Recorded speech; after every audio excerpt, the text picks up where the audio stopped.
ቅድም ስብሰባው ላይ ምን ተባለ? ነገ ትልቅ እንግዳ ይመጣል ተባለ። ደግሞ ማን ነው ብለን እንደዚህ ስንል አይቾስፒድ ደግሞ ምንድነው ምናምን ስንል ምንድነው ምናምን ብዬ ደግሞ ባለስልጣኑ ምንድነው ዝም በላለኛ ምንድነው ብር የሚሰጥ ነው ጊቭ መኒ ካልከው ብር ይሰጣል ዶላር ነው የሚሰጠዋል። ይሄማ ጥሩ ሆነ ብዬ ደግሞ ስል በዚህ ደግሞ ምን አለ ተው ጊቭ መኒ እንዳትል ለማይናችሁ ትባላላችሁ ሀገራችን ታሰድባለህ አለ ደግሞ አንደኛው።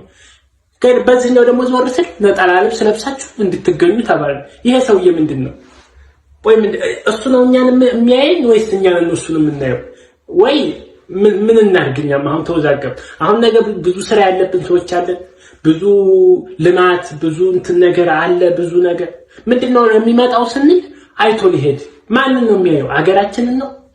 ሀገራችንን እኛ ለራሳችን ግራ ገባኝ። ነጠላ ልብስ ለብሳችሁ የባህል ልብስ ለብሳችሁ ሴት ደግሞ አሉ ሴት ነው አሉ ወንድ ደግሞ እንዳይጠጋ ተብሏል። ደግሞ ሌላም ሰው ሲያወራ ሰምቻለሁ።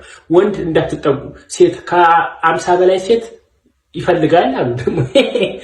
ታዲያ አሁን እኛ ምን እናርግኝ? አሁን እኮ ለምንድን ነው የተፈጠርነው? እሺ ቆይ ይሄን ብቻ መልሱልኝ። የተፈጠርንበት ዓላማ ለምንድን ነው?